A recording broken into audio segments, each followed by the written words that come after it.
guys, I'm back with a new video. In this video, I'm gonna show you how to make a destroylonely type beat, something that's like ethereal but also like really hard. And yeah, let's get into it. So I'm gonna play each component and then explain what I did.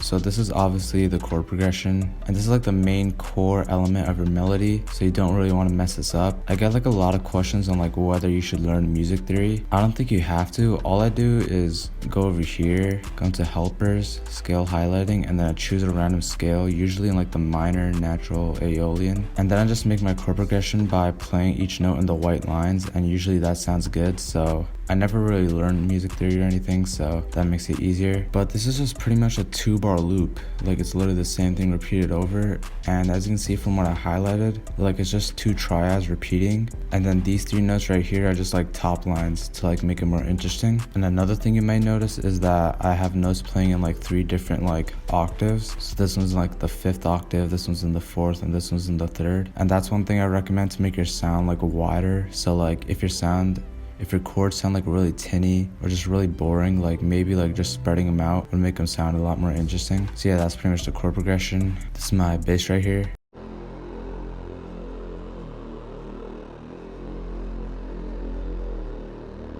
So yeah, there's not a lot going on. I just copied the bottom notes of my chords, which are also called the root notes, and I pasted them into here, and that's what I did for my bass pretty much. I didn't do anything. And this is my pluck right here.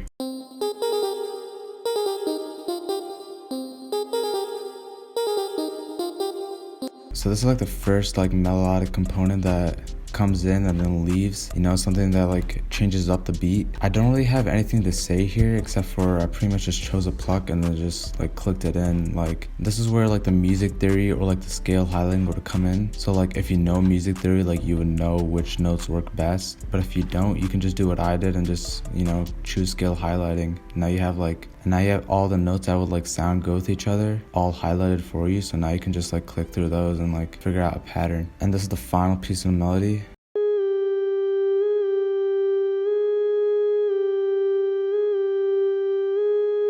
So this right here comes in like the second half of the verse and the second half of the chorus. And I wanted to keep it really simple, really low key, but you still wanted to like add something, you know what I'm saying? So as you can see, it's literally just like 2 notes. But when you add it, it adds like a lot of like energy to the beat, you know? It's like really subtle, but you know, it's pretty important. And yeah, then you're pretty much done with your melodies. So you really don't want to overcomplicate things because then the artist can't rap on it, but you don't want to have it too boring either. So I'm gonna just play the melody. So I'm gonna just play the melody by itself so you guys can see how that would sound.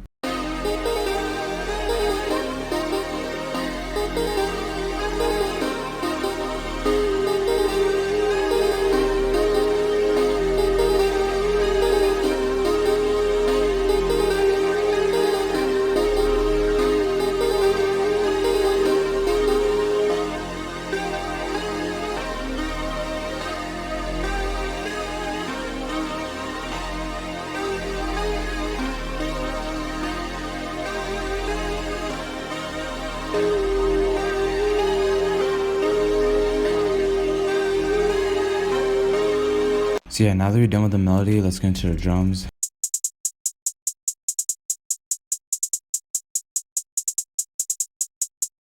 So yeah, this is obviously my hi-hat pattern. Really basic. I just started out with the 2-step and then added some triplets here and there. Usually when I'm making drums, I usually just click in like a 2-step hi-hat pattern and then the clap that plays in like in the middle. And then after I add the 808s, I add in the triplets just to like see how the bounce works. So that's usually like my process for that. So as I mentioned before, I pretty much just have the regular clap pattern.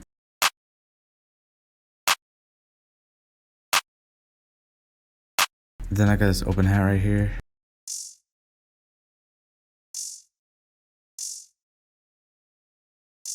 And then this is my 808 pattern.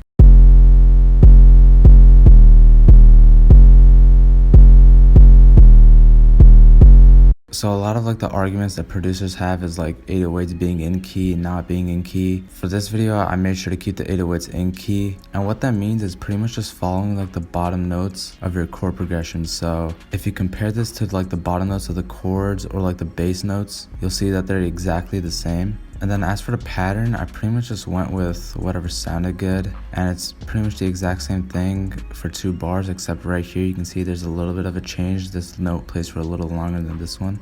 But yeah, that's all I did, and then I increased the velocity all the way, as you can see. Then I also went to here and then turned down everything except for the hold. I turned that all the way up, then I turned down cut self, and that's pretty much all I did for my drums. So I'm gonna just let you hear how that sounds.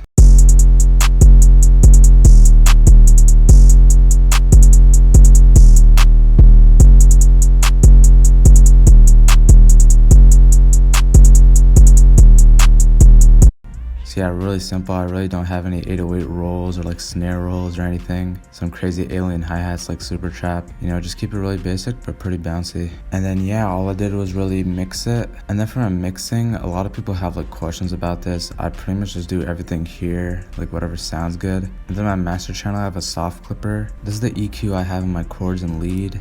This is the EQ I have in my bass, and then this is the EQ I have in my pluck, and then I also add a little bit of default fruity reverb to it. I think I added the venue preset, and then yeah, pretty much all I did was arrange it. So I just started out with the hook with the pluck playing, and then I added the subtle lead, and then I left it with just the chords and the bass, and then I added the lead again, and then yeah, I just switched back to the pluck. So yeah, pretty much every like 8 bars I have something new coming in or something coming out. You know, you really don't want it to be too boring. And then at the end right here, I just added like a halftime outro, which I'll let you hear right now.